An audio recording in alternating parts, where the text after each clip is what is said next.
Mga Lodi, don't skip ads po tayo. Maraming salamat sa patuloy ninyong pagsuporta. Paki-like and share naman dyan mga Lodi. At sa mga gustong mag-donate sa ating GCash or regular na load, mag-comment lang po tayo. Para patuloy tayong makapag-upload ng mga bagong kabanata. Marami pong salamat. Subaybayan natin ang kwento ng isang kabataang nangarap para sa kanyang mga mahal sa buhay. Mula sa pinakamahina tungo sa pinakamalakas. Alamin natin ang kwento ng kanyang buhay. Kabanata 2661 hanggang Kabanata 2670. Kabanata 2661. Napakalakas niya. Baka mas malakas pa siya kaysa sa isang very high na nasa parehong antas. Sino siya? Tanong ni Li Zucheng, hindi inaalis ang tingin sa video ni Hansen. Siya ang pinili ni Silkworm Exquisite. Ang pangalan niya ay Hansen, at siya ay isang crystallizer, sagot ni Lai Yuzin. Sa tingin ko, napakaswerte ni Exquisite na nakuha niya ang isang silkworm na ganito, sabi ni Li Zucheng habang tumatango. Ngumiti si Lai Yuzin at sinabi, ano ang kinalaman nito sa atin kung siya ay pinalad? Sa totoo lang, siya ay isang napakahalagang tao sa hanay ng very high. Samantalang kami, mga breeding machine lang. Nang makita niyang nakakunot ang noo ni Li Zucheng, sinabi ni Lai Yuzin, matapos mong mapanood ang video na ito, wala ka bang opinyon tungkol dito? Anong ibig mong sabihin? Muling nakakunot ang noo ni Li Zucheng. Kapag nakuha ni Li Qier ang kanyang silkworm, magsisimula ang labanan sa pagitan ng mga silkworm. May 13 silkworm sa kabuuan. Kaya, sa tingin mo, sino sa kanila ang mananalo? Tanong ni Lai Yuzin. Batay sa nakikita ko dito, mukhang magaling si Hansen. Pero siya ay isang king class lang na may siyam na tier. Karamihan sa mga silkworm ay half deified. Isa pa nga ay born deified. Batay sa kapangyarihan na nakita ko, sa tingin ko, ang born deified ang may pinakamalaking tsansa na manalo, tahimik na sabi ni Li Zucheng. Makatarungan ang iyong loika, pero sinuri ko si Hansen at ang iba pang mga silkworm. Napakalakas ni Hansen, at marami siyang kayamanan. Taglay niya rin ang tunay na sandata, ang Shield of the Medusa's Gaze. Sa tingin ko, mataas ang tsansa niyang manalo. Matapos mapahiya si Lai Yuzin sa Star 3 contest, ginugol niya ang oras para imbestigahan at alamin pa ang tungkol kay Hansen. Ngayon, mas marami siyang nalalaman tungkol kay Hansen kaysa sa karamihan ng very high. Maraming resources sa outer sky, kaya bihira ang kulang sa very high. Lumalabas lang sila sa ibang bahagi ng universo para humanap ng silkworm at mga taong may kakaibang talento. Kaya, kaunti lang ang atensyon na ibinibigay ng very high sa karamihan ng lahi sa universo, at si Hansen ay isang king lamang. Kahit isang ordinaryong deified, hindi rin gaanong mapapansin ng very high. Ipinasa ni Lai Yuzin ang impormasyon na nakalap niya tungkol kay Hansen kay Li Zucheng. Kasama sa file ang video ni Hansen na ginamit ang Shield of the Medusa's Gaze upang gawing estatwa si Meng Lai. Talaga bang nangyari ito? Namangha si Li Zucheng. Tumahimik siya sandali, saka sinabi, kung totoo ang video, may pagkakataon talaga siyang manalo sa labanan ng silkworm. Isa lang itong pagkakataon. Hindi garantisado ang panalo niya. Gamitin man niya ang kapangyarihan ng isang kayamanan, hindi ibig sabihin ay kasing galing niya ang tunay na deified. Malaki pa rin ang diferensya ng antas. Pero kung magagamit niya ang sandata tulad ng Shield of the Medusa's Gaze, baka manalo nga siya. Paano kung ipinagbawal ang paggamit ng kayamanan sa labanan ng silkworm? Biglang tumawa si Lai Yuzin. Sa kanyang kapangyarihan, syempre, hindi niya matutugunan ang isang tunay na deified. Malinaw na ipinakita sa video na kahit gaano siya kalakas, hindi niya kayang patayin ang deified Star Beetle. Hindi pa sapat ang kanyang kapangyarihan. Maliit lang ang silbi ng kanyang galing sa harap ng ganitong sukdulang kapangyarihan, paliwanag ni Li Zucheng. Pero ang labanan ng silkworm, hindi ipinagbabawal ang paggamit ng kayamanan. Hindi ito ipinagbawal noon, pero sa pagkakataong ito, iba ang mangyayari. May mapagkakatiwalaang pinagmulan ako sa bagay na ito. Sa pagkakataong ito, ipagbabawal ang paggamit ng kayamanan sa labanan ng silkworm, kumpiyansa ang sabi ni Lai Yuzin. Ang iyong kamag-anak, tila may hinala si Li Zucheng tungkol kay Lai Yuzin. Pero bago niya matapos ang pangungusap, pinigil niya ang sarili at isinara ang bibig. Ngumiti si Lai Yuzin. Kailangan mo lang malaman na sa labanan ng silkworm, hindi papayagan ang paggamit ng kayamanan. Iyon lang. Sa ngayon, 4 lang ang nakakaalam nito. At hindi natin pwedeng sabihin sa iba. Hindi rin sasabihin ng 2. Pero ano ang kinalaman nito sa atin? Tanong pa rin ni Li Zucheng. Nakalimutan mo na ba? Malamig na tanong ni Lai Yuzin. Kadalasan, nakakasawa ang labanan ng silkworm, pero itong isa, magiging kawili-wili. Kung ipapakalat mo ang impormasyon tungkol kay Hansen, sa tingin mo ba maniniwala ang iba na siya ang mananalo? Maaaring mangyari, pagkatapos ng lahat, ang born deified silkworm ay primitive pa. Mas mahina siya kaysa kay Menglai. Sa kanyang kayamanan, malamang na manalo si Hansen, tahimik na sabi ni Li Zucheng. Habang nagsasalita, lumiwanag ang kanyang mga mata. Naiintindihan na niya ang ibig sabihin ni Lai Yuzin. Gusto mong lahat ay tumaya kay Hansen para maipulot mo ang kanilang pera. Kumislap ang mata ni Li Zucheng. Oo. At kapag natalo ang lahat dahil sa kanilang tiwala kay Hansen, sa tingin mo ba magiging mabait sila sa kanya? Tumawa si Lai Yuzin. Ang kapal ng mukha mo. Maraming tao ang matutulungan ng pera na baka kailangan ni Hansen puntahan. Kung hindi sila magkagusto, mahihirapan siyang kumita ng resources, sabi ni Li Zucheng na nakakaintindi na. Hindi ko papayagan na ang ninakaw sa akin ay manatiling ninakaw, madilim na tumawa si Lai Yuzin. Saka sinabi kay Li Zucheng, i-aanunsyo nila na ipagbabawal ang paggamit ng kayamanan sa labanan ng silkworm, kaya mas mabuti pang kumilos kaagad. Kailangan natin ng mga taong tataya bago kumalat ang balita. Mukhang magandang pagkakataon ito. Bakit hindi mo nalang gawin ito? Bakit kailangan mo akong isali? Tanong ni Li Zucheng, medyo nalilito. May koneksyon ako sa kanya, sagot ni Lai Yuzin, na umiling. Kung ako ang tataya na matatalo si Hansen, maghahinala ang iba. Hindi mo siya kilala, pero pwede nating hatiin ang negosyo ng patas. Tama ka, sa relasyon mo kay Hansen, kung tataya kang matatalo siya, malalaman ng iba na may pinagdadaanan sa likod, tumawa si Li Zucheng. Sige, kasunduan na. Kasalukuyang kumalat ang impormasyon tungkol kay Hansen sa Very High. Naging interesado ang Very High sa kanya, bukod sa mga nag-aaral ng Very High Sense. Karamihan sa Very High ay naniwala na may pagkakataon si Hansen na manalo sa labanan ng silkworm. Nagkaroon ng pagkakataon si Li Zucheng na kumita ng maraming taya sa Very High. Tulad ng inaasahan ni Lai Yuzin, nang may pasok ang huling taya, inihayag ng pinuno ng Very High na ipinagbabawal ang paggamit ng kayamanan sa mga labanan ng silkworm. Maraming Very High ang inisip na niloko sila ni Li Zucheng, at napuot din sila kay Hansen. Maayos lang kung manalo si Hansen, pero kung hindi, marami sa Very High ang mawawala ng pera dahil sa kanya. Kahit walang kinalaman si Hansen, maaapektuhan siya. Hindi alam ni Hansen ang lahat ng nangyari. Nagpatuloy siya sa pangingisda sa Underworld Lake, at pagkatapos ng 10 araw, bumalik siya sa Star Tree. Wala na ang matandang lalaki sa ilalim ng puno. Inako ni Hansen ang pangangalaga sa puno. Naglaan siya ng oras para maghanap sa mga sanga ng puno, pero wala na siyang natagpo ang abalang star beetle na sumasakop sa puno. Mukhang inalis iyon ng matanda bago siya umalis. Dumarating ang mga star beetle swarm tuwing 2 hanggang 3 buwan. Hindi mo kailangang manatili rito lagi. Dumating ka lang kapag naroon ang mga insekto. Pagkatapos, patayin mo na lang sila, sabi ni Exquisite kay Hansen. Kabanata 2662. Ang kalasag na iyon ay luma at sira. Napuno ng kalawang. Hinawakan ito ni Hansen, at kahit isang kaunting puwersa lang niya ay sapat ng dirigen ito. Anong klaseng bagay ito? Paano ko nakuha ang basura na ito? Iniisip ni Hansen, sabay halata ang pagkadismaya at pang-iinsulto. Pero sa kanya inisip, kung hindi ko na hinihila ang mga papel, ibig ba sabihin na tapos ko na ang pagkolekta ng huli sa kanila? Dahil wala si Exquisite, inilabas ni Hansen ang lahat ng kanyang dilaw na papel. Inayos niya ito ayon sa bilang at inilagay sa loob ng takip. Talaga namang naging kumpletong aklat na ito ngayon. 365 pahina. Isang mahiwagang numero. Mula sa unang pahina, muling binasa ni Hansen ang nilalaman. Kadalasan, naruroon si Exquisite. Tuwing nandyan siya, hindi nagtatangkang mag-isip o mag-practice si Hansen. Nag-practice lang siya ng God's Wonder at Very Real Body sa harap niya, iyon ang 2 Geno art na ibinigay mismo ni Exquisite sa kanya. Nakakabagot na ang magkadalawang ito lang ang kanyang napapractice, pero ngayon na tinitingnan niya ang Zuan Yellow Sutra, muling nagbabalik ang kanyang interes at sigla. Nakakakilig ang aklat na ito sa kanya. Kahit walang teksto ang Zuan Yellow Sutra at puro larawan lang, matapos itong suriin ni Hansen ng mabuti, nakaramdam siya ng kilabot. Kakaiba ang buong sitwasyon. Paano kaya naglalaman ng mga larawan ng katawan ng tao ang papel na nahuli sa Underworld Lake?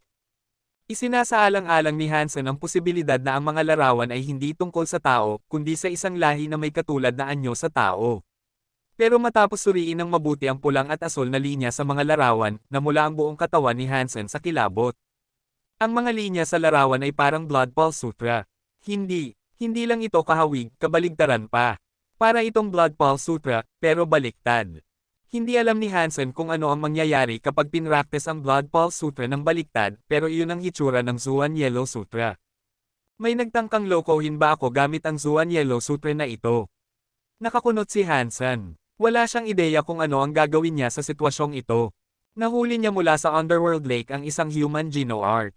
At sa halip na isang karaniwang kasanayan, ito ay baliktad na bersyon ng Blood Paul Sutra. Napakakakaiba ng lahat. Ngunit walang katuturan na may tao na nag-ayos nito para lokohin siya. Nakakonekta ang Underworld Lake sa anti-material world. Walang sino man ang makakapunta roon. At kahit may pumunta, hindi dapat alam ng sino man na kayang i-practice ni Hansen ang Blood Paul Sutra at bibigyan siya ng parehong Geno art na baliktad. Tumingin si Hansen sa Zuan Yellow Sutra na may komplikadong ekspresyon. Hindi siya naglakas loob na i-practice ito. Hindi niya nais na isipin pa ito. Sa totoo lang, hindi niya kailangang i-practice ito. Kung nais niyang gamitin ito, kailangan lang niyang i-cast ang Blood Paul Sutra ng baliktad. Ngunit wala siyang ideya kung ano ang mangyayari kung susubukan niya iyon. Hindi rin tinuturo ng mga pahina ng Zuan Yellow Sutra kung ano ang maaaring mangyari. Hindi niya mahuhula ang resulta ng pagtakbo ng Geno art sa ganitong paraan. Anong nangyayari? Nais ni Hansen na magtanong sa isang miyembro ng Blood Legion pero nasa outer sky siya. Hindi na siya konektado sa labas. Hindi niya basta matatawag ang isang Blood Legion member ngayon. Itinabi ni Hansen ang Zuan Yellow Sutra. Hindi na niya ito tiningnan. Kung magiging interesado siya sa hinaharap, pwede niyang i-cast ang Blood Paul Sutra ng baliktad. Diyos lang ang nakakaalam kung ano ang mangyayari. Sana nandito si Mr. White. Sa kaalaman niya tungkol sa universo, dapat kaya niyang tulungan akong suriin kung ano ang Zuan Yellow Sutra na ito. Nais ni Hansen na sana naglaan siya ng mas maraming oras sa pag-aaral. Ngayon, labis siyang nagsisisi na hindi niya pinag-aralan ang Zuan Men knowledge. Kung ginawa niya, baka alam niya kung ano talaga ang nangyayari. Habang abala siya sa pag-iisip, muling sumindi ang triangle symbol ng maliit na jade figure. Pinatahimik ni Hansen ang isip at pinilit ang sarili na mag-isip tungkol sa very real body. Dinaglaon, teleport si Exquisite sa malapit. Hindi siya nag-iisa, kasama niya si Likir. Hindi pa nakita ni Hansen si Likir mula nang maghiwalay sila sa core area. Mukha siyang medyo malungkot ngayon. Kitang-kita na hindi siya kasing masaya tulad noong simula ng taon. Ipinakilala ni Exquisite si Likir kay Hansen. Naalala ni Likir si Hansen, pero wala siyang ideya na siya ang kanyang pinapangarap na dollar. Hansen, may gusto akong hilingin sa'yo, sabi ni Exquisite matapos ang pagpapakilala, walang patumpik-tampak na humingi ng tulong. Ano ang maaari kong gawin para tulungan ka ngayong magandang araw na ito? Tanong ni Hansen, nakataas ang kilay sa gulat. Isa siyang outsider sa outer sky, kaya kakaunti lang ang magagawa niya. Dapat espesyal ang hiling ni Exquisite kung siya mismo ang humingi ng tulong. Nagkaroon ng hirap sa paghahanap ni Likir ng silkworm. Hindi pa rin siya nakahanap ng angkop kaya kailangan pa niya ng isa, sabi ni Exquisite. Umiling si Likir. Patuloy na malungkot ang tingin niya, sabi niya, "Third sister, huwag mo ng paligoy-ligoy. Tinatanggihan ako ng silkworm na pinili ko at hindi niya na gustong makita pa ako.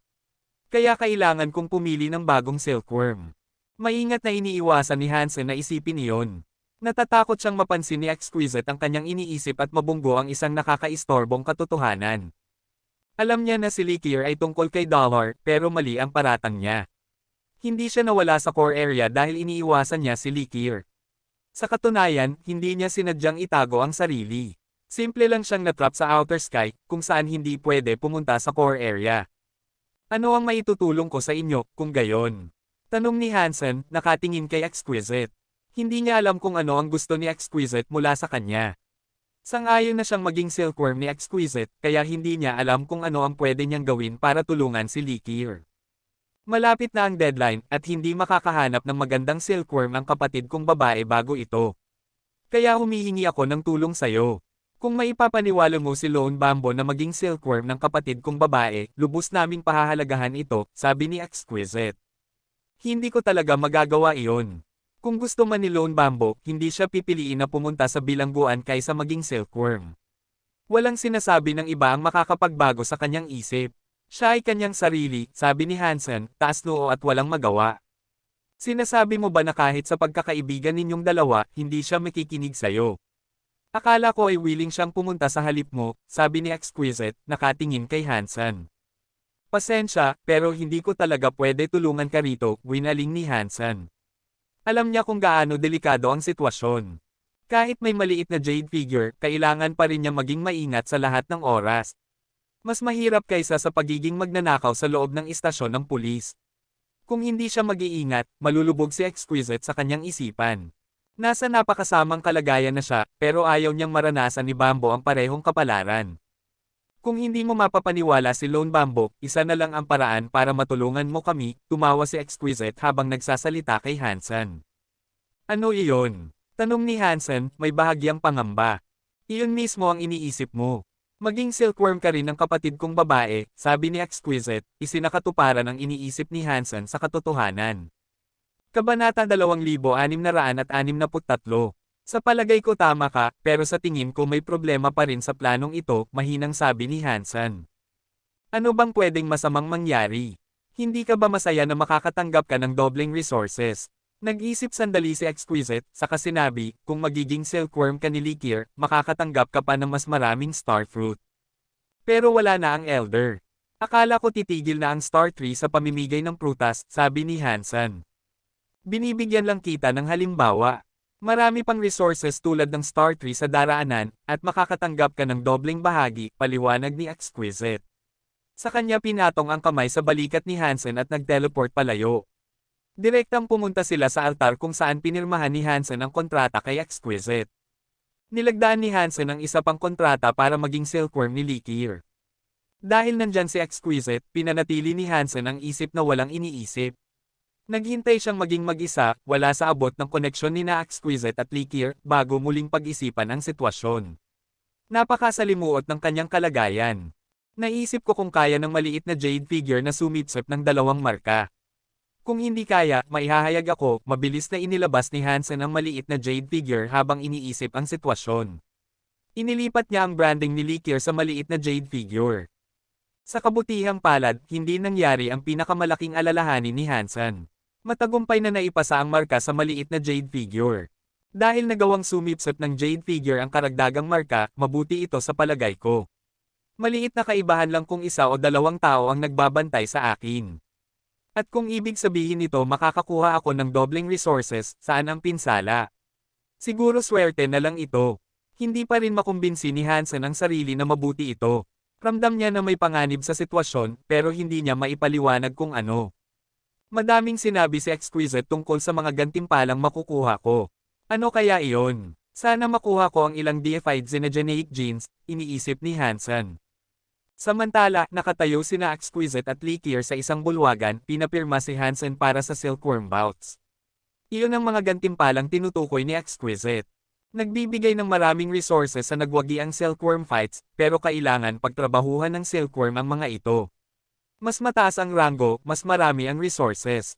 May 13 very high students at 12 silkworms. Kung may mahulog sa labas ng top 10, halos wala silang makukuhang gantimpala. Ang rango 5 hanggang 10 ay maliit din ang gantimpala. Mas mabuti ang mga nasa top 5. Sunod-sunod, doble ang gantimpala ng bawat rango kaysa sa nakaraang rango. Ginawa ito para ma-inspire ang mga silkworm na magtrabaho ng todo sa labanan. Gusto ng Very High na ilabas nila ang lahat ng kanilang kakayahan. Mahalaga para sa mga batang Very High na maramdaman ang buhay at kamatayan sa labanan ng kanilang silkworms. Ramdaman nila bawat damdamin ng laban. At maaari nila itong maranasan ng komportable sa kanilang upuan. Pwede nilang maranasan ang panganib ng Mortal Kombat nang hindi nalalagay sa peligro. Tanging Very High lang ang may ganitong sistema. Nagulat ang Very High nang malaman na pareho sina Exquisite at Likir ang gumagamit ng parehong silkworm. Nangyari na ito sa kasaysayan, pero napakabihira. Ang Very High na nag-practice ng Very High Sense ay hindi nagsalita tungkol dito, pero ang mga Very High tulad ni Liu Xin ay hindi nag-aalangan sa opinyon. Parehong silkworm ang ginagamit ni Likir at Exquisite.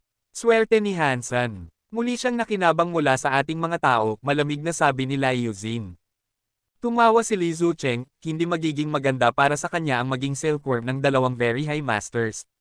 Kahit makakakuha siya ng dobleng resources, doble rin ang kanyang responsibilidad. Pagkatapos ng sandali, dagdag niya, at kapag nagdulot siya ng pagkatalo sa marami sa very high sa kanilang pusta sa silkworm fights, mahirap pa rin para sa kanya na makakuha ng resources. Nakolekta mo na ang mga postahan. Tawa ni Lai Yuzin. Nakolekta ko lahat bago ipahayag na bawal gumamit ng treasure sa laban. Hindi ko papayag ang umatras ang mga manlalaro ngayon. Kumislap ang mga mata ni Li Zucheng. Kailangan lang ni Hansen na huwag makakuha ng unang pwesto sa silkworm fights. Pagkatapos, yumayaman tayo. Ang resources na makukuha natin ay sapat para maging deified. Dadalhin tayo sa larvae class, kahit papaano. At may ilan pang treasures na napakabihira na hindi natin mabibili kahit sa lahat ng resources sa mundo. Pero kung matatalo, hindi natin mababayaran lahat. Paano tayo matatalo? Tawanan nila Yuzin. Bawat silkworm ay kalahating deified man lang. Mas mataas ang level kaysa kay Hansen. At kapag lumaban ang Born Deified, tiyak siyang magwawalis sa sahig kay Hansen. Kahit gaano kalakas si Hansen, hindi siya lalampas sa pangalawa. Tama ka, kahit gaano kalakas ang 9th Tier King, hindi kayang talunin ang Deified. Bukod pa rito, napakahusay ng Born Deified. Hindi siya masyadong mahina kaysa sa mga very high students. Napakahusay niya kung ikukumpara sa ating mga miyembro sa parehong level.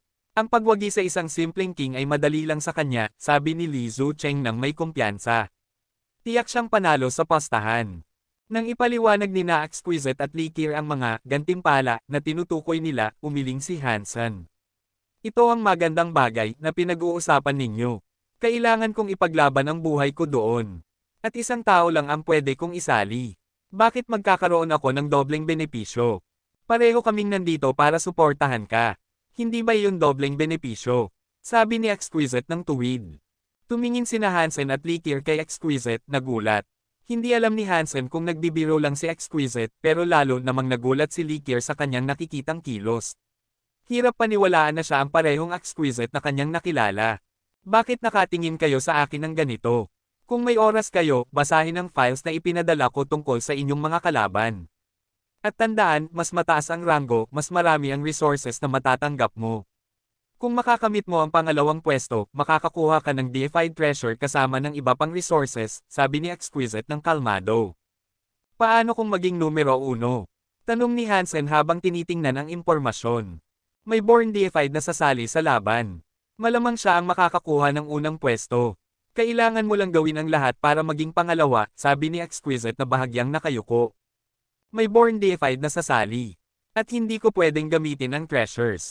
Siguro kailangan ko nang tanggapin ang pangalawa, sabi ni Hansen, tumango. Kung hindi niya magagamit ang Peacock King Soul Robe at 6-core Snake Bow, hindi niya akalaing matatalo ang isang deified elite. Kahit primitive pa lang, na pinakamababang level ng deified. Kabanata 2664. Umalis sina Likir at Exquisite sa Underworld Lake. Lumingon si Likir kay Exquisite na may halong pagkalito. Hindi mo ba sasabihin sa kanya ang lahat ng postahan na inilagay sa kanyang performance? Ano naman ang silbi kung malalaman niya iyon? Papatay ba natin siya sa laban-laban sa isang born deified? Ayokong maghanap ng isa pang silkworm, sabi ni Exquisite. Tama ka, sagot ni Likir, tumango bilang pagkilala. Imposible para sa isang king na talunin ang isang born deified. Bukod pa rito, ang deified na iyon ay hindi kulang sa talento. Kasing husay niya ng isang estudyante ng very high. Hindi magiging madali para sa kahit sino na manalo laban sa kanya, at si Hansen ay isang 9th tier king lang.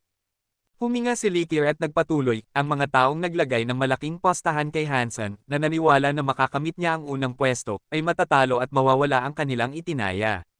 Wala silang magagawa laban kay Li Zucheng. Siguradong ilalabas nila ang galit sa kanya, kahit hindi nila siya personal na pinapanagot. Kahit saan siya pumunta, sigurado akong may kasamang gulo. Iyon ay hindi maiiwasan. Kailangan lang nating hanapan ng paraan para ayusin ito, o kahit paano mapaliit ang pinsala, malungkot na sabi ni Exquisite. Naglaan si Hansen ng oras para suriin ang impormasyon na naibigay sa kanya. Nandoon ang mga paglalarawan at maikling bayo ng 12 silkworm na kakalaban niya. Kumpleto ang impormasyon, at sino man ang gumawa nito ay mahusay ang trabaho. Para itong menu sa isang restaurant. Nasa dokumento rin ang larawan ng bawat silkworm. Nakita ni Hansen ang born deified sa unang pahina. Shale, Lionheart Mutant, Level, Primitive Deified. Kasarian, lalaki. Primary Geno Arts, Lion Killer. Hobbies at interest, dessert. Detalyado ang dokumento, pero karamihan ng impormasyon ay walang silbi para kay Hansen. Hindi niya kailangan malaman ang hilig ng kanyang kalaban. Hindi niya kailangan malaman ang kulay ng kanilang armor o mga libangan nila. Wala ring nabanggit tungkol sa kanilang kapangyarihan. Tanging natutunan niya ay may Geno Art na tinatawag na Lion Killer ang deified. Hanggang ngayon, walang silbi ang pagbabasa nito, umiling si Hansen. Nagpatuloy si Hansen sa pagbabasa at napansin na pare-pareho ang bawat profile. Nang bumukas siya sa ika-4 na contestant, nakita niya ang paglalarawan kay Yu Shangsan. Pareho lang uli, hitsura at kasanayan sa Extreme Evil Path. Patuloy siyang bumuklat ng profile, pahina-pahina. Naaalala niya ang mukha, pangalan, at lahi ng mga silkworm. Ang ibang impormasyon ay hindi niya kailangang tandaan. Nang maabot niya ang huling pahina, nakita niya ang kanyang sariling profile. Hansen, Crystallizer, nagseserbisyo sa Sky Palace. Level, 9th Tier King. Kasarian, lalaki. Primary Geno Arts, The Story of Jin's, Teeth Knife, Under the Sky Knife Skills. Mga treasures, Charming Gods Jian, Shield of the Medusa's Gaze, Unknown Feather Clothes, Unknown Bow. Sandali, ano ito? Napatigil si Hansen. Halos walang silbi ang impormasyon tungkol sa iba, pero detalyado ang profile niya. Nabanggit ng malinaw ang lahat ng treasures na hawak niya. Pinaghiwalay pa ang bawat isa para ilarawan ang bawat Geno Art at treasure sa detalyadong paraan. Napakalawak nito. Sino ang gumawa ng folder na ito? Bakit inilantad lang nila ang aking lakas? Galit na isip ni Hansen. Wala siyang alam tungkol sa kanyang mga kalaban, pero alam ng mga kalaban ang lahat tungkol sa kanya. Nakakainis. Sa dulo ng impormasyon, may summary. Ang henyo na kayang supulan ang libu-libong lahi na bumuo sa kahangahangang universo. Ang pinakakilala ay maaaring maging pinakamahusay na silkworm. Maliban kay Shale, na kilala sa kakayahan sa laban, ang iba ay hindi pa tiyak. Siya ang pinakakilalang mananalo sa silkworm bouts. Putang ina. Pagkatapos basahin ang summary, natanto ni Hansen na tila siya ay natrap. Bumalik si Hansen sa libro at nakita ang huling pangungusap sa likod, Editor, Li Zucheng. Sino si Li Zucheng? Bakit niya ako ginagawa ng laban sa lahat? Nagtataka si Hansen. Wala siyang maalalang nakatagpo ang lalaking ito. Sa totoo lang, ilang very high lang ang nakilala niya mula nang dumating sa Outer Sky. Wala siyang kilala na Li Zucheng, kaya wala siyang dahilan na magalit sa kanya. Magkasama kaya sina Li Zucheng at Lai Yuzin? Nag-isip si Hansen. Maliban kay Lai Yuzin, wala siyang maisip na ibang very high na gustong makita siyang nasa ganitong kalagayan. Nang isipin ito, nakaramdam si Hansen ng gulat. Nalaman niya na hindi magiging madali ang silkworm bouts tulad ng inakala niya. Bumalik siya sa folder at paulit-ulit na binasa ang impormasyon tungkol sa kanyang mga kalaban. Lahat sila ay top-class fighters. Marami ang Extreme King, at si Yu Shangsan ay kabilang sa Sky.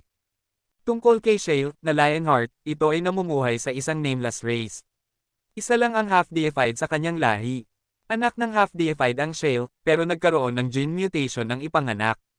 Dahil dito, naging deified siya. Napakatalento niya. Pagkatapos ng God Spirit Touch Test, naitala siya bilang 10 Armor Talent. Kasunod nito, nakilala ang lahi ng Lionhearts. Kung hindi siya napili ng isa sa very high students na maging silkworm, plano niyang lumaban sa Lantern. Napili si Shale bilang silkworm 4 na taon na ang nakalipas.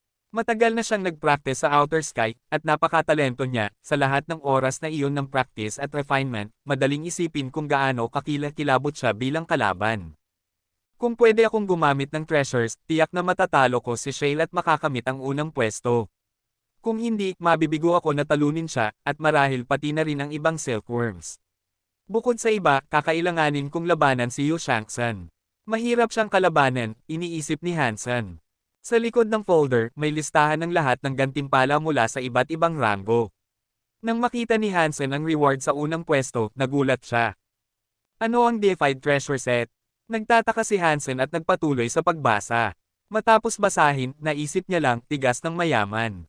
Ang tinatawag na deified treasure set ay set ng armor na binuo ng makapangyarihang treasures. Ang chest piece ay deified treasure. Ganoon din ang belt, gauntlets, at boots 4 na deified treasures. Kasama ang helmet, 7 na ang deified treasures. Pinagsama, tinawag itong Apollo set. Nagpatuloy si Hansen sa pagbasa. Napansin niya na ang Apollo set ay hindi lang binubuo ng 7 piraso, bawat isa ay individual na deified treasure.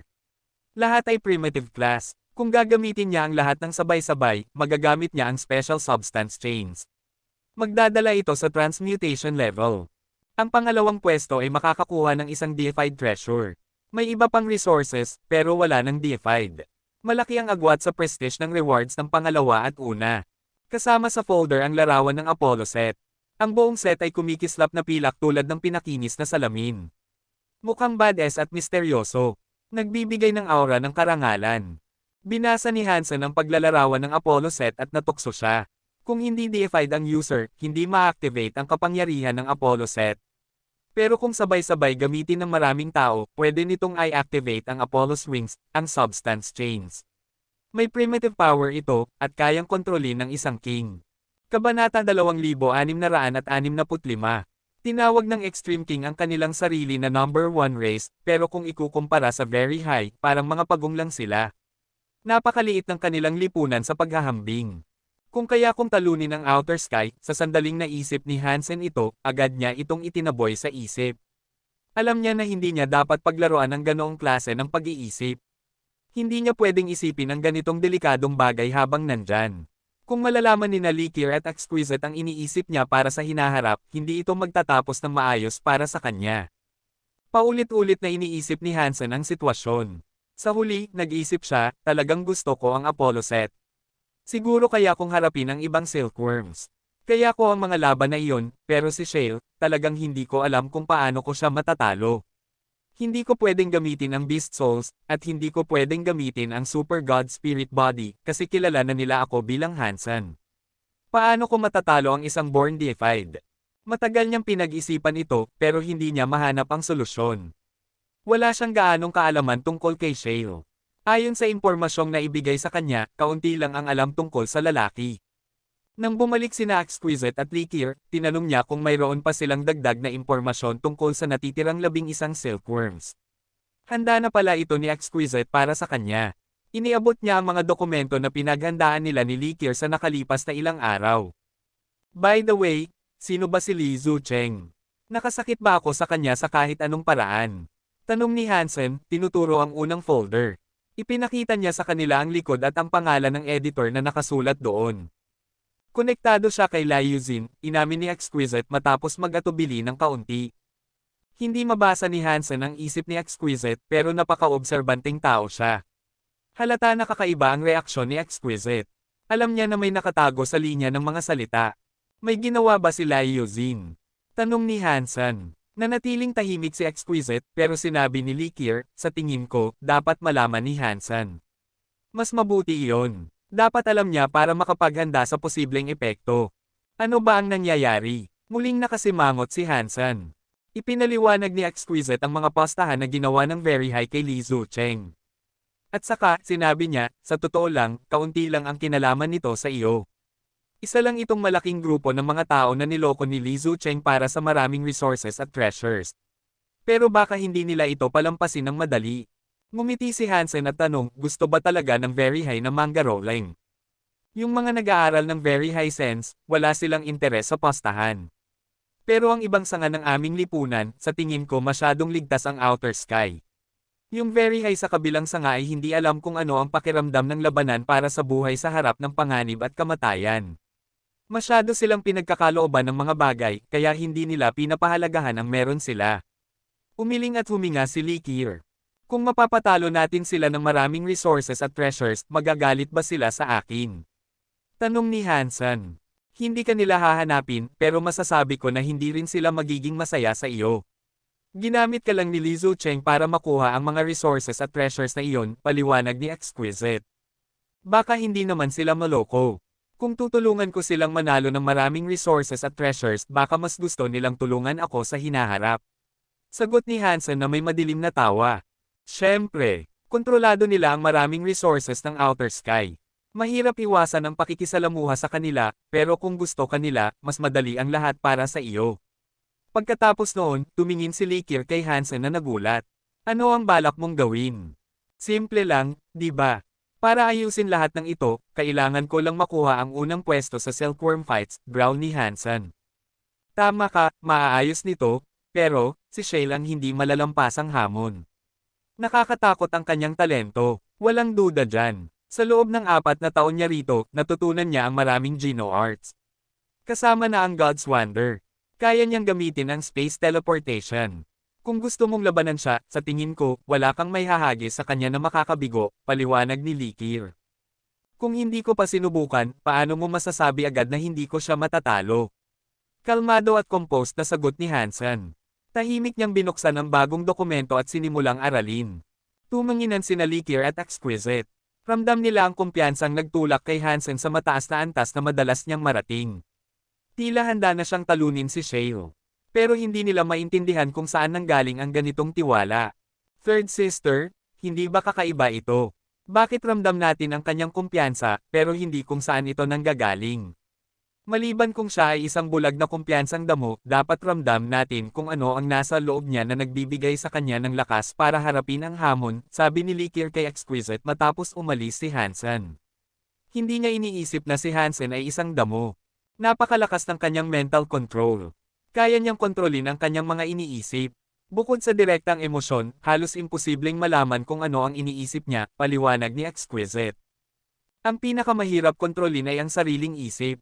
Kahit ang very high ay kailangan ng very high sense para magawa iyon, pero kaya niya mag-isa. Third sister, mahusay ang pinili mo sa silkworm, sabi ni Likir na may buntong hininga. Hindi ko alam kung saan nanggagaling ang kanyang kumpiyansa, pero sa tingin ko gusto niyang mauna sa lahat. Kung magtagumpay siya, magiging maganda para sa iyo at sa akin, sabi ni Exquisite. Natatakot lang ako na sobra niyang tatayahin ang kakayahan niya at mamatay sa isang trahedya dahil dito. Pagkatapos, kailangan nating maghanap ng bagong silkworm. Hindi gaanong tiwala si Likir tungkol dito, at iniisip niya, kung si Dollar ang nasa lugar niya, sigurado akong magagawa niya ito. Minsan, ang mga bagay na pinakagusto ng tao ay ang mga bagay na hindi nila makakamtan. Miss pa rin ni Likir si Dollar. Sinuri ni Hansen ang 11 silkworms, at nagsimulang sumakit ang kanyang ulo. Wala sa kanila ang madali labanan. Maraming mahihirap na kalaban sa kompetisyon bukod kay Shale, na nangunguna sa lahat. Isa sa mga silkworm ay isang very high. Napakabihira na magkaroon ng very high bilang silkworm. Kahit napakalakas ng very high, masyado magkatulad ang kanilang kapangyarihan. Pati na rin, pinalaki silang lahat sa parehong kapaligiran. Kung magiging silkworm ang isang very high, hindi matututo ng husto ang master, kaya kakaunti lang sa very high ang pumapayag na gamitin ang sarili nilang estudyante bilang silkworm. Bukod pa rito, iniisip ng ordinaryong very high na mga mababang nilalang lang ang nararapat maging silkworm.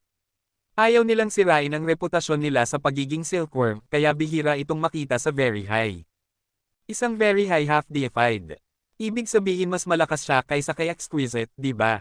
Sa tingin ko hindi siya madaling talunin. At hindi pa kasama ang mas malaking problema na tulad ni Shale. Hindi magiging madali ang pagkapanalo sa silkworm bouts. Ibinagsak ni Hansen ang dokumento pansamantala at bumalik sa pag-practice ng kanyang Geno Arts. May 2 Geno Arts siyang kailangan matutunan bago labanan si Shale. Kung hindi siya gagaling sa mga iyon, wala siyang tsansa manalo. Kabanata 2666. Gusto kong pumunta sa core area. May paraan ba para magawa ko iyon? Tanong ni Hansen kay Exquisite sa susunod na pagkikita nila. Naalala niya na noong nasa very high si Likir, madalas itong nakakapunta sa core area. Pero sinabi sa kanya ni Exquisite na habang nasa outer sky, hindi niya maa-access ang core area. Inisip niya na baka totoo ang sinabi nito dahil maraming beses na niyang sinubukang pumasok sa core area ay palaging nabigo. May tiyak na lugar sa outer sky kung saan pwede kang pumunta para mabuksan ang pinto ng core hall. Pero ito ay lugar na kahit ang mga estudyante ng very high ay hindi pwede pumunta. Kung may agarang emergency na kailangan mong makapasok sa core area, baka pwede kitang tulungan, sabi ni Likir, nakatingin kay Hansen na may pagkamausisa. Nais niyang malaman kung bakit gustong-gusto ni Hansen pumunta sa core area. Gusto kong pumunta sa core area para hanapin ang isang kaibigan. Baka alam niya ang paraan para manalo ako sa silkworm fights, sagot ni Hansen. Ramdam ni Likir na hindi nagsisinungaling si Hansen tungkol sa pangkalahatang dahilan niya. Tungkol naman sa kaibigan niyang nabanggit, nakita rin niya na bahagya itong totoo. Tungkol sa identidad ng misteryosong kaibigan, wala siyang ideya. Pinilit ni Hansen na huwag isipin ang bagay na iyon, pero nang mabanggit niya ang kaibigan, hindi niya ganap na nakontrol ang kanyang isip. Hindi maiiwasan iyon. Pero ginawa niya ang lahat para itago ang anumang bagay na pwedeng magbunyag. At iyon ay sapat na para hindi malaman ni Likir kung sino ang nais niyang makita. Sige, hahanapan ko ng paraan. Babalik ako sa iyo kapag may sagot na. Tandaan mo, napakadelikado nito. Posibleng hindi ito gumana, kaya huwag masyadong umasa, sabi ni Likir. Namangha siya kung gaano kahusay nakokontrol ni Hansen ang kanyang isip pero alam niyang hindi siya nagsisinungaling. Kaya iniwan niya ang ideya na tanungin ito muli. Naghintay si Hansen ng kalahating araw pero hindi pa rin bumalik si Likir. Samantala, dumating si Exquisite sa Underworld Lake. Hindi nagsalita si Hansen pero alam ni Exquisite ang iniisip niya. Nagulat siya at sabi, pumayag ba si Little Sister na tulungan kang makapasok sa core area? Sinabi niya na maaaring mahirap at baka hindi ito gumana. Nag-alala si Hansen na baka may masamang balita si Likir kaya siya matagal na wala. Tumawa si Exquisite at sabi, ito ay komplikadong bagay. Ayon sa teorya, iisa lang ang lugar sa Outer Sky na pwedeng magbigay daan sa core area. Pero ipinagbabawal ito sa amin. Hindi lang ito restricted zone para sa mga dayuhan, kundi pati karamihan ng very high ay bawal dito. Kaunti lang ang pwedeng gawin ang ginagawa niya. Isa sa iilan si Little Sister. Kung gusto niyang tulungan ka at hindi masama ang iyong swerte, maaaring magtagumpay ito. Anong lugar ba ito? Tanong ni Hansen, puno ng pagkamausisa. Minsan sinabi ko sa iyo na ang Outer Sky ay nasa pagitan ng real world at anti-material world. Ang lugar na ito ay nasa pagitan ng dalawang realm na iyon. Dahil nag-uugnay ito sa dalawang magkasalungat na puwersa, napakakaiba ng lahat dito. Ang pag-uugnay sa real world at pagbubukas ng pinto sa core hall ay komplikado, paliwanag ni Exquisite. Hindi na siya nagbigay ng mas detalyadong paliwanag. Dahil delikado ang proseso, ipinagbabawal namin sa very high students na pumasok sa core hall. Pero ama ni Little Sister ang guardian, at minamahal siya. Hindi dapat mahirap kumbansihin ng kanyang ama na bigyan ka ng pagkakataon. Naiintindihan ko. Ngayon, naiintindihan na ni Hansen. Matapos maghintay ng isang oras, sa wakas bumalik si Likir. May dala siyang magandang balita na nagpakalma kay Hansen. Ginamit ni Likir ang space teleportation para gabayan siya sa kanilang destinasyon. Pagkatapos ng ilang jumps, nakarating sila sa isang disyerto. Ang disyertong iyon ay tila walang katapusan. Parang kasing laki ng isang solar system. Kahit na kayang makita ni Hansen ang malayo, hindi niya makita ang dulo ng disyerto. Mahirap isipin kung gaano ito kalawak. Habang nakatayo sa disyerto, biglang sumigaw si Likir sa walang hanggan. Dad, dinala ko na siya rito. Pwede na ba tayo? Biglang sumabog ang malakas na hangin sa tahimik at patay na disyerto. Inihagis ng hangin ang dilaw na buhangin sa kalangitan, at pagkatapos ay nag-anyong mukha ng isang very high na lalaki. Alalahanin, huwag lumagpas sa 3 linya, sigaw ng very high na lalaki. Para siyang sun god, at ang kanyang tinig ay parang kulog. Naiintindihan ko. Hindi mahalaga kung ilang ulit mong sabihin, hindi ko makakalimutan at lalagpas sa 3 linya. Gusto lang naming pumunta sa core area. Iyon lang, sagot ni Likir ng maayos. Umiling ang lalaki na parang sand deity. Hindi niya mapigilan si Likir. Humupo ang hangin at bumagsak ang buhangin pabalik sa lupa. Nawala ang sand god, at bumalik ang katahimikan sa disyerto. Pero na, sabi ni Likir. Pagkatapos, naglakad siya patungo sa malawak na disyerto. Sumunod si Hansen sa kanya. Patuloy na naglakad si Likir at nagsabi, hindi matatag ang lugar dito. Huwag gumamit ng space teleportation powers. At huwag magpakasipag. Kung hindi, baka madala ka sa anti-material world. Kung mangyari iyon, kahit ang aming leader ay hindi makakapagligtas sa iyo. Tumango si Hansen. Ngayon naiintindihan niya kung bakit kailangang maglakad ni Likir imbes na teleport lang sila. Naglakad sila sa disyerto. Paminsan-minsan, napansin ni Hansen ang mga lumang gusali na nakasilip mula sa buhangin. May mga sinaunang bato at advanced metal na gusali. May mga battleships at airships na nakakalat sa dilaw na buhangin. Diyos lang ang nakakaalam kung gaano nakatagal ang mga ito. Kahit platinum na dapat hindi natatabunan ng oras, sira na. Kapag humihip ang hangin, natatanggal ang mga platinum boards at nagkakalat parang alikabok. May isang estatwa na 100 metro ang taas, at may labi ng libu-libong hayop. May patay na puno sa buhangin na parang totoong dragon. Ang buong disyerto ay napakakaiba. Pero walang consistent na estilo ang mga relikya sa disyerto. Halata na halo-halo ang mga item mula sa iba't ibang yugto ng kasaysayan. Para silang itinapon sa disyerto at iniwan na parang basura. Nakakagulat ang tanawin. Matapos basahin ang isip ni Hansen, ipinaliwanag ni Likir, ito ay crossroads sa pagitan ng real world at anti-material world. Palaging may mga item mula sa real world o anti-material na naiiwan, nababaluktot, at naitatapon dito. Paminsan-minsan, may mga makapangyarihang bagay na napupunta rito. Minsan, nakita ng tatay ko ang xenogeneic body ng butterfly class na nilalang. Pero iyon ay swerte lang. Karamihan ng mga bagay na naitatapon dito ay basura lang. Biglang sumabog ang malakas na tunog habang nagsasalita si Likir. Yuminig ito sa kanilang dalawa na parang nagbitak ang kalangitan. Pagkatapos, nakita ni Hansen ang isang malaking bagay na lumalabas mula sa bitek sa itaas. Tumingin si Hansen pataas at nagulat. Ang ulo ng isang dambuhalang hayop ay sumingit mula sa bitek sa baluktot na kalangitan. Ang ulo ng hayop ay pilak, parang gawa sa mahalagang metal. 3 sungay ang lumalabas sa mukha nito. Medyo parang triceratops, pero mas malaki. Ang ulo lang ay 10 metro ang haba. Dumadaloy ang dugo mula sa bibig nito. Boom! Bumagsak ang dambuhalang hayop mula sa kalangitan at tumama sa disyerto sa harap nila. Ang impact ng katawan nito sa lupa ay nagpagalaw sa buhangin parang lindol. Kabanata 2667. May nahulog na xenogeneic. Tuwang-tuwa si Likir. Agad siyang nagtatakbo patungo sa crater. Sumunod si Hansen sa kanya. Kahit nasugatan ang nilalang, ramdam niya ang matinding presensya na nagmumula sa dambuhalang hayop. Siguradong deified class iyon. Lumayo kayo. Bago pa man sila makalapit sa xenogeneic, isang ulap ng buhangin ang sumiklab sa kanilang paligid. Naganyong isang sand god, ito na naman ang ama ni Likir. Bago nakasagot si Likir, isang buhawi ng buhangin ang dumaan at hinatak sila. Sa loob lamang ng isang segundo, naitulak sila sa malayo. Boom! Boom! Boom! Habang bumabangon at pinagmamasdan mula sa malayo, nakita nila ang hindi mabilang na mga sand dragon na sumulpat mula sa lupa. Parang sinaunang, nakamamatay na mga nilalang. Sinunod nila ang utos ng Sand God para atakihin ang sugatang hayop. Uminit ang galit ng hayop at mabilis na tumayo. Isang walang katapusang pilak na liwanag ang sumabog sa isang mabangis na bagyo na nilamon ang kalangitan. Pinabagsak nito ang mga sand dragon na nakapaligid sa hayop. Ang mga sinaunang dragon na yari sa buhangin ay hindi nakayanan ang kapangyarihan ng pilak na liwanag. Pang! Sumiklab ang pilak na liwanag at tumama sa katawan ng Sand God, winasak ang anyo nito pabalik sa wala. Nagulat si Hansen at nakabuka ang mga mata.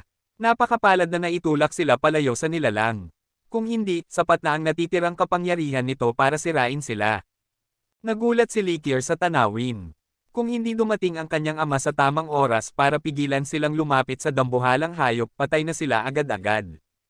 Hindi basta-basta matitinag ang ama ni Likir, pagmumuni-muni ni Hansen, nang makita ang dagat ng buhangin na bumukal at kumulo parang mabagsik na karagatan.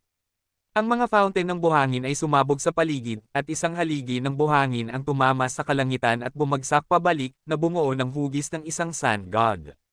Paulit-ulit na nangyari ito, na lumikha ng hukbo ng mga sand being. Nag-alab ang mga sand god habang umaatungal ang natitirang mga dragon. Ang ibabaw ng disyerto ay naging isang battlefield ng mga malupit na higanti. Kahit na malayo sila sa labanan, nanginginig ang lupa ng malakas na hirap na silang tumayo. Wala silang ibang magawa kundi umatras. Sa wakas, nakarating sila sa ligtas na distansya, pero ramdam pa rin ni Hansen ang nakakatakot na presensya. Hindi na niya makita ang aktwal na labanan. Nakikita lang niya ang malalayong ulap ng buhangin habang ilang sand creatures ay pinunit. Umuugong pa rin sa kanyang tenga ang malakas na pag-ungol ng mga dragon. Ang tunay na katawan ng ama ko ay malalim sa Three-World Desert. Ang mga sand god na ito ay anyo lamang ng kanyang kapangyarihan, paliwanag ni Likir na may halong tawa. Ramdam niya ang pag-aalala ni Hansen para sa kaligtasan ng kanyang ama, pero alam niyang ligtas ito dahil malalim ito sa buhangin. Hindi na makita ni Hansen ang nangyayari sa labanan. Ang buong disyerto ay nabalot ng mga pader ng buhangin. Matapos ang isang malungkot na sigaw, humupa ang mga nakakakilabot na ugong sa disyerto. Ang lahat ng alikabok ay humupa. Lumitaw ang isang sand god sa abot tanaw at nilapitan sila, nagsasabing pwede na silang magpatuloy. Ama, pinatay mo ang xenogeneic. Anong level nito? Bakit sugatan pa rin at nakakatakot? Tanong ni Likir sa sand god. Hindi ko alam. Nahila ito sa anti-material world, sagot ng sand god. Pagkatapos, nawala na ito. Gusto pang magtanong ni Likir, pero nawala na ito. Kaya ipinagpatuloy nila ang paglalakbay sa disyerto kasama si Hansen. Ang dambuhalang labanan ay nagbago ng tanawin ng buhangin. Maraming kakaibang gusali at bagay ang lumitaw mula sa ilalim ng buhangin na dating nakabaon. Ang mga gusali at battleships na dati naruroon ay nawala na. Hindi alam ni Hansen kung nasira ba o muling naitabon sa ilalim ng disyerto. Napalingon si Hansen. Pagdating sa lugar kung saan nahulog ang dambuhalang hayop, isang malaking bahagi ng disyerto ay namula. Pero hindi na nila makita ang katawan ng dambuhalang hayop. Sayang na nahulog ang hayop sa anti-material world. Kahit sugatan, nakipaglaban pa rin ito sa ama ko ng matagal. Siguradong larvae class deified xenogeneic iyon, hindi bababa. Pinalam ni Likir habang tinitingnan ang pulang buhangin. Ramdam rin ni Hansen ang panghihinayang. Kung nagawa niyang tusok ang nilalang kahit isang beses, baka makuha niya ang beast soul. Napakalakas ng xenogeneic na iyon, at malamang na kasing lakas ang beast soul nito. Patuloy na naglakad si Hansen, pinagmamasdan ang paligid. Biglang tumigil siya. Sa di kalayuan, nakita niya ang isang tore na yari sa bato. Ang lumang tore ay nakatagilid at tila pwedeng bumagsak anumang sandali. Tiningnan ni Hansen ang plaka ng tore. Nakaukit ang dalawang salita, Destiny's Tower. Ang tore ay may estilo tulad ng Destiny's Tower na kontrolado ng Extreme King. Nabigla si Hansen pero agad niyang pinigilan ang kanyang isipan. Hindi niya pwedeng palabasan ang anumang alaala na kaugnay ng tore. Kailangan niyang supulan lahat ng alam niya tungkol sa Destiny's Tower. Ramdam ni Likir na may pinipilit si Hansen sa kanyang isip. Tiningnan niya rin ang bato na tore. Pagkatapos ng ilang sandali, sinabi niya, hindi ko pa nakita ang tore na ito dati. Siguradong naipakita lang ito ng labanan kanina. Nakikilala mo ba ito? Eksaktong pareho ito sa tore na nakita ko noong kasama ko ang Extreme King. Alam ni Hansen na hindi niya maitatago ng lubos kay Likir, kaya kailangan niyang magpaliwanag ng kaunti. Nag-isip si Likir ng sandali. Tumango siya at sinabi, ngayon na nabanggit mo, parang may natatandaan ako.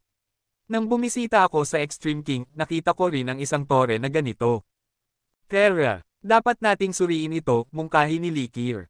Hindi siya interesado sa tore, pero ramdam niya na pinipilit ni Hansen supulan ang kagustuhang bisitahin ito. Pinipigilan ni Hansen ang kanyang isip tungkol sa kalikasan ng Destiny's Tower para hindi makita ni Likir ang lahat ng alam niya. Pero ang ganitong kontrol sa isip ay nagpakita kay Likir na may kaugnayan ng Destiny's Tower kay Hansen. Kung wala, hindi niya ito gagawin ng ganito kasipag. Nakakainis kapag binabantayan ka, sabi ni Hansen habang sumusunod kay Likir patungo sa Destiny's Tower. Ang tore ay mukhang napakaluma at imposible malaman kung gaano nakatagal ito naruroon. Kahit na luma ang istruktura, hindi ito sira. Dumating si Likir sa pinto at pinaikot ang hawakan. Ang bato na pinto ay bumukas ng maayos. Pumasok sila. Ang tore ay puno ng alikabok at buhangin, ngunit mukhang walang laman. Para itong ordinaryong watchtower. Terra, umakyat tayo at tingnan. Naglakad si Likir patungo sa hagdan. Sumunod si Hansen, pinipigilan ang anumang sensitibong alaala na maibunyag. Ang ikalawang palapag ay wala pa ring laman. Wala roon. Hindi sumuko si Likir. Patuloy siyang umakyat sa tore. Walang laman ang buong tore hanggang sa makarating sila sa ikapitong palapag. Ha! May tao dito. Nagulat si Likir nang makita ang stone platform sa itaas na palapag. Kabanata 2668. Narinig ni Likir ang iniisip ni Hansen at tumangala siya sa lalaki sa ibabaw ng platform na may halong gulat. Kakaiba, isang nilalang ito, pero bakit parang wala itong life force? Habang nakalagay ang pagkabigla sa mukha ni Likir, bumukas ang mga mata ng lalaki sa stone platform. Tiningnan sila nito at sinabi, ako ang Empty God. Ang pagkikita natin ngayon ay tiyak na gawa ng tadhana. Kaya kung tuparin ang kahit anong hilingin mo, maaari kang humiling ng kahit anong ninanais mo. Hindi na naman, tumalon sa dibdib ni Hansen ang kaba. Tumingin si Likir sa lalaki ng may galit at sinabi, paano mo nagawa na tawagin ang sarili mong Diyos sa harap ng Very High? Kahit ang Ancient God ay hindi tatawag sa kanilang sarili na tunay na Diyos. Pagkatapos, hinatak ni Likir ang kanyang swordlight patungo sa lalaki. Masyado itong mabilis para mapigilan ni Hansen. Bumagsak ang swordlight sa ulo ng lalaki, ngunit hindi na kailangang gumalaw ang lalaki. Tumama ang swordlight sa isa sa kanyang kilay. Pang! Hindi man lang gumalaw ang kilay ng lalaki. Natapon si Likir pabalik dahil sa nakakatakot na puwersa. Sobrang lakas nito na nilampasan lahat ng depensa ni Likir. Natapilok siya sa pader at umubo ng isang bungkos ng dugo. Nawalan siya ng malay at nahulog sa pagkakakumang. Mabilis na nanghina ang kanyang life force. Paano mo nagawa na hamanin ang dangal ng Diyos at questionin ang kanyang pagiging totoo? Ito ang iyong parusa, pero dahil ito ang unang pagkakasala mo, hindi magiging malupit ang parusa, malamig na wika ng lalaki. Agad na tumakbo si Hansen patungo kay Likir at sinuri ang kanyang kalagayan. Nawalan lamang siya ng malay, at habang unti-unting nanghihina ang kanyang life force, mabagal naman ito. Wala siyang agarang panganib. Napaisip si Hansen, iba yata itong Diyos na ito kumpara sa iba. Naalala ko na ang lalaki sa Destiny's Tower ng Extreme King ay sumigaw ng MP God. Ito ba ang tinutukoy niyang MP God? Ngayon, gawin mo ang iyong hiling, sabi ni MP God, nakatingin kay Hansen. Okay na ang buhay ko sa ngayon, salamat. May asawa ako, masayang pamilya, mahusay na mga anak, at laging nakukuha ang gusto ko. Bukod pa dyan, super mayaman ako. Lahat meron ako. Hindi ko kailangan pa ng iba. Pwede ba akong huwag na lang humiling? Sabi ni Hansen kay MP God. Hindi alam ni Hansen kung ito ang parehong MP God tulad ng una niyang nakita. Kung oo, ito ay estatwa lamang at hindi ang tunay na anyo ng Diyos. Kaya hindi niya kailangan masyadong mag-alala. Kaya niyang sirain ito sa isang iglap gamit ang Black Crystal Armor. Kung ito naman ang tunay na katawan ng Diyos, baka delikado ang labanan. Hindi rin siya sigurado kung kaya ng Black Crystal Armor na talunin ang Diyos sa tunay nitong anyo. Hindi, malamig na sagot ni MP God. Nang hinayang si Hansen. Hindi niya pinansin si MP God, pinulot si Likir, at nagsimulang tumakbo pabalik. Tahimik na tiningnan ni MP God si Hansen. Hindi niya ipinakita na pipigilan si Hansen sa pag-alis. Sinubukan ni Hansen kung lalaban si MP God, at para rin subukan ang Black Crystal Armor. Ngunit dahil nakatago ang life force nito, wala siyang ramdam.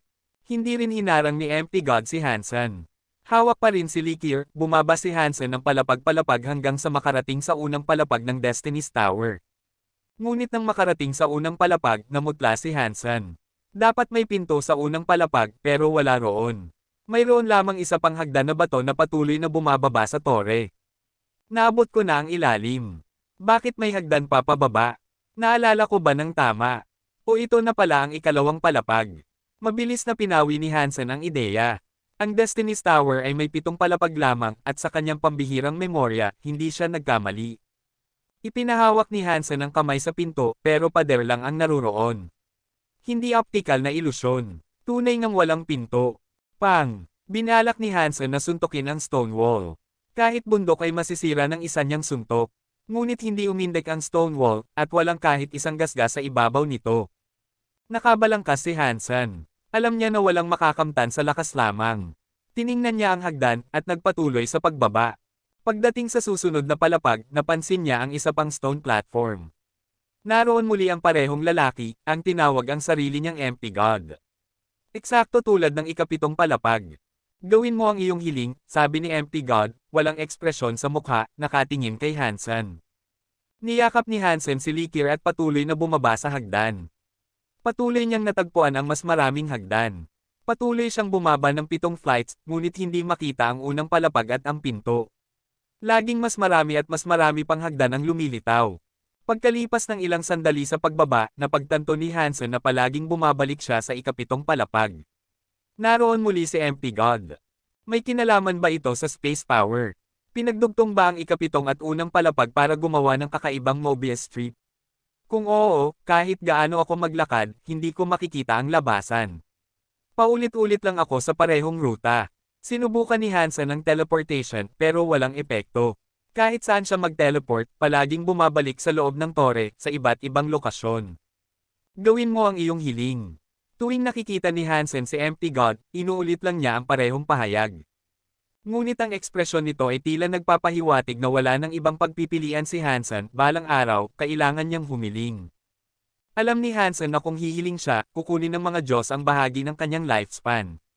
At kahit matupad ang hiling, malamang na baluktot ito ng tinatawag nilang Diyos. Kung hindi siya hihiling, baka hindi na sila ni Likir makalabas ng tore. Wala siyang ideya kung paano lalabas. Hindi niya kayang labanan si MP God. Naipakita na ni Likir ang kawalang kapangyarihan niya. Ang tanging pagkakataon ay kung magagamit niya ang Black Crystal Armor. Lahat ng iba pang paraan ay halos death wish. Alam kong alam ng ama ni Likir na pumasok kami sa Destiny's Tower. Kung hindi kami lalabas sa lalong madaling panahon, tiyak na pupunta siya rito para hanapin si Likir. Pumuste si Hansen sa ama ni Likir. Tila nakikita ni MP God ang iniisip ni Hansen, at malamig niyang sinabi, narinig mo na ba ang kapangyarihan na nakakapagbago ng daloy ng oras? Maaari kang manatili sa tore ng 1,000 taon, ngunit 1 segundo lang ang lilipas sa labas. Kung umaasa kang may darating na rescue team, wala ka nang magiging iba kundi buto. Kailangan ko ba talagang humiling? Tanong ni Hansen, humihinga ng malalim. Kung nagkita tayo, ito ay tadhana. Karapat-dapat mo ito. Hindi mo ito matatakasan. Mabagal at nakakakilabot ang boses ni MP God. Kabanata 2669. Ngunit kahit sumabog pa ang mga mata ni MP God, wala pa rin itong gaanong silbi. Mananatili ang kapangyarihan ng estatwa, at patuloy nitong banta si Hansen at paikliin ang kanyang lifespan. Ano man ang hilingin ko, maliban kong lalaban ang Black Crystal Armor, paikliin pa rin ang buhay ko. Bakit hindi ko na lang itanong ang tanong na matagal ko nang gustong malaman? Baka makakuha ako ng mahalagang impormasyon kahit papaano, iniisip ni Hansen. Pagkatapos, tumingin siya kay MP God at nagtanong, pwede bang maging tanong ang aking hiling na sasagutin mo? Siyempre, kaya kong gawin ang anumang bagay. Masasagot ko ang kahit anong tanong na nais mong itanong, malamig na wika ni MP God. Gusto kong malaman, ikaw ba at ako ay pareho? Isa ka rin bang nilalang ng universo na ito? O nagmula ka sa labas ng universo? Kahit ano pa ang sagot, gusto kong malaman kung saan ipinanganak ang Diyos, sabi ni Hansen, inilalahad ang kanyang tanong. Kumislap ang mga mata ni MP God. Dahan-dahan siyang tiningnan si Hansen at sinabi, sigurado ka bang nais mo talagang itanong ito? Wala kang silbi sa kaalaman nito. Sabi ko na sa iyo, wala akong kulang. Pero interesado ako sa iyo. Kung pipilitan mo akong magkomposo ng hiling, gusto kong malaman ang sagot na ito, paliwanag ni Hansen. Tumingin si MP God kay Hansen at ngumiti ng bahagya. May 3 tanong. Isa lamang ang pwede mong sagutin. Matagal na tumingin si Hansen kay MP God, saka tinanong ang kanyang pinakapangunahing tanong. Sabihin mo sa akin, MP God.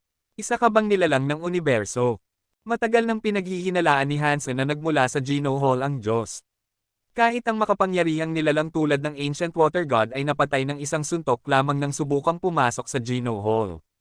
Napakalakas ng kapangyarihan ng mga nilalang sa lugar na iyon.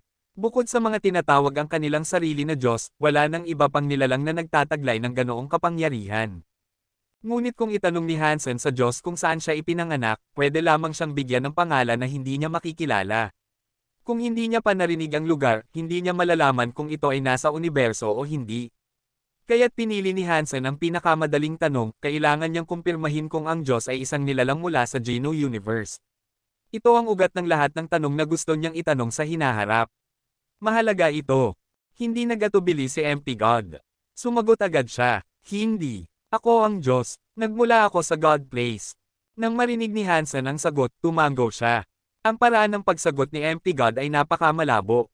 Marahil sadyang niloko niya ang sagot. Ngunit nakamit pa rin ni Hansen ang sagot na gusto niya. Hindi nagmula sa Geno Universe ang Diyos. Ang sagot na ito ay sapat na para makumpirma ni Hansen, kahit man lang, na ang Diyos na kanyang kinakaharap ay higit pa sa isang deified elite. Mas makapangyarihan ang nilalang na ito. Tinatawag nila ang kanilang sarili na Diyos. Ngunit iniisip ni Hansen, mas mukhang mga demonyo sila na sumalakay sa ordinaryong mundo.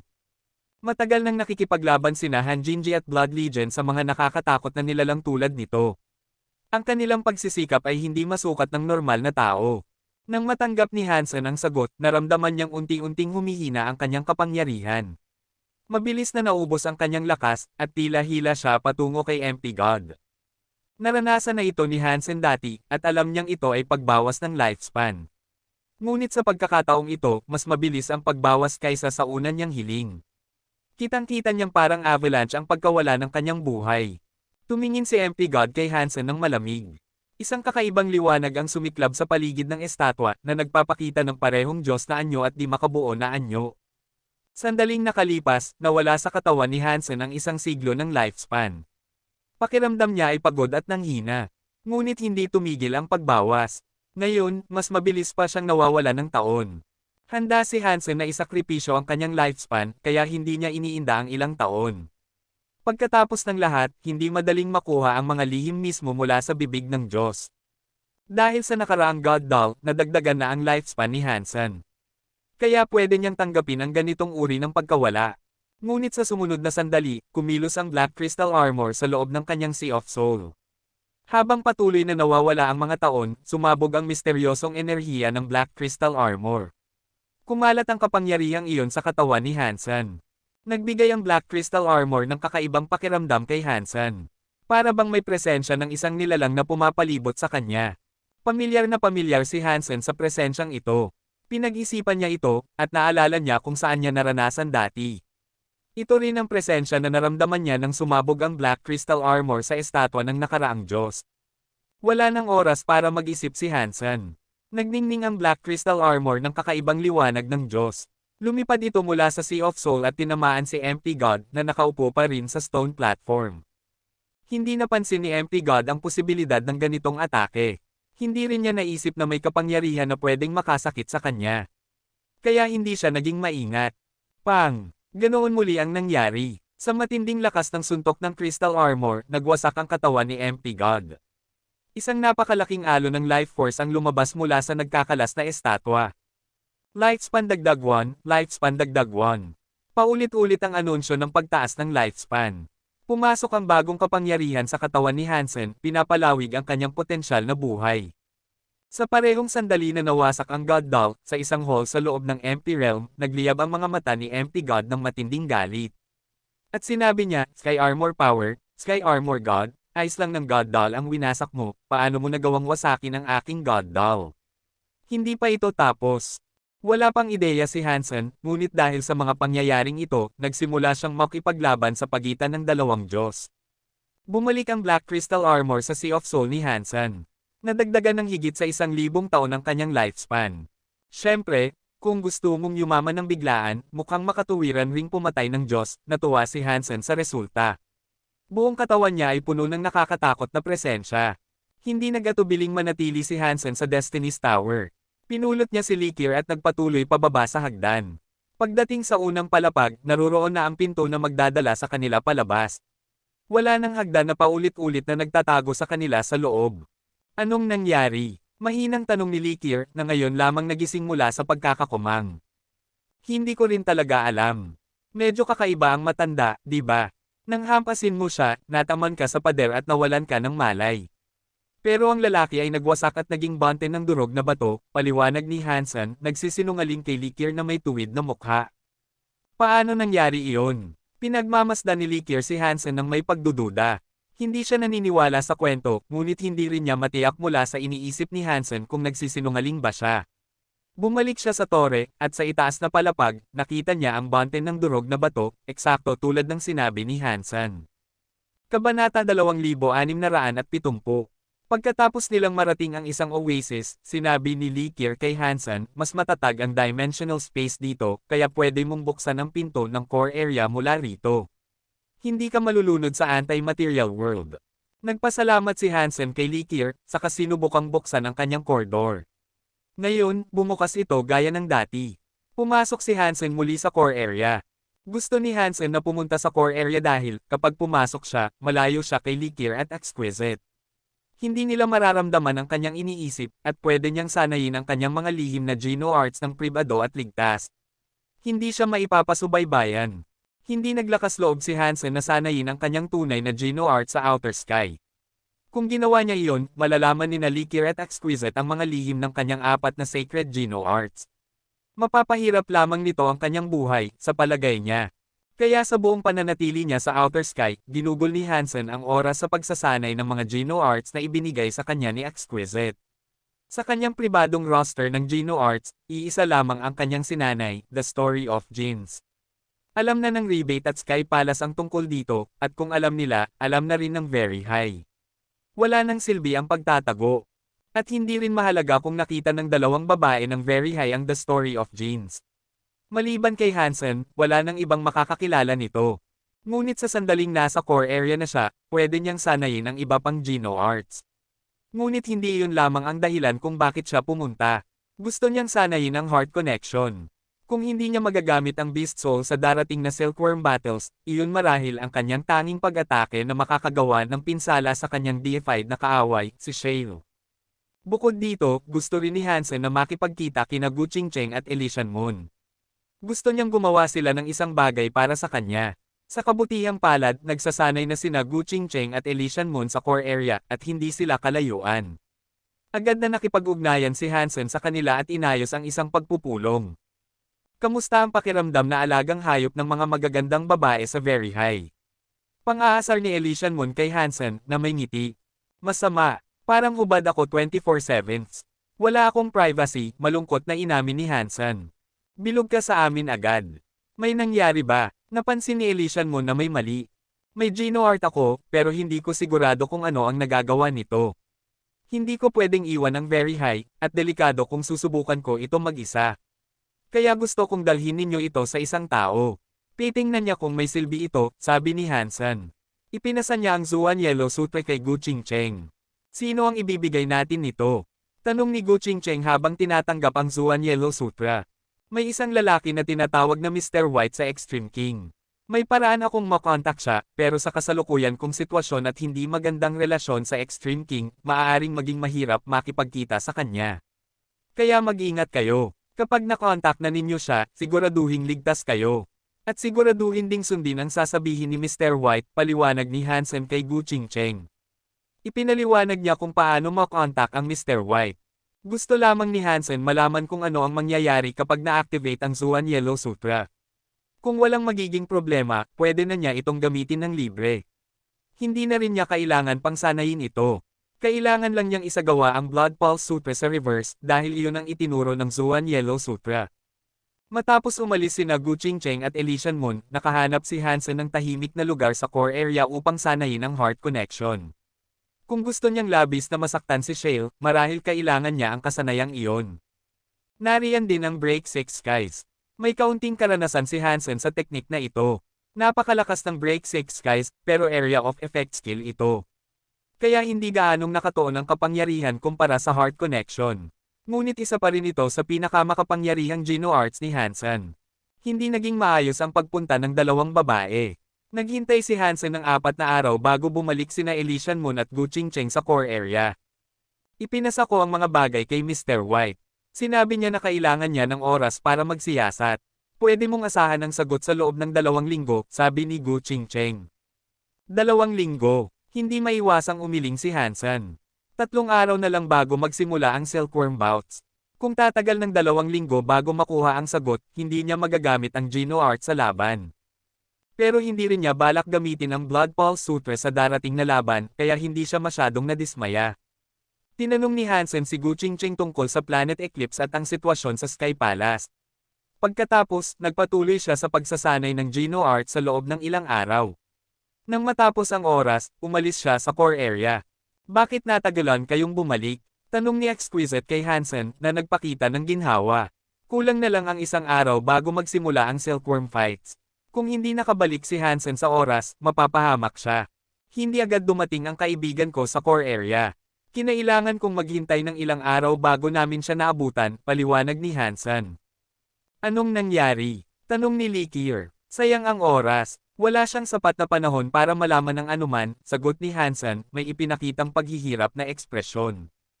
Talaga bang gusto mong may paraan ang isang 9th tier king na talunin ang isang deified elite? Tanong ni Lee Kier. Wala itong silbi kung gaano ka pa katagal maghintay. Imposibleng mangyari. Maliban kung magagamit mo ang iyong mga treasures, hindi ito pwede. At napagdesisyonan na bawal gamitin ang lahat ng treasures. Halata na mauuna si Shale sa kompetisyon. Sa palagay ni Hansen, tama ang sinabi niya. Parang gusto ng Very High na maging numero 1 si Shale. Ano ang nangyayari sa Shale? Halos ibinigay na sa kanya ang numero 1. Bakit kaya? Tanong ni Hansen kay Lee Kier.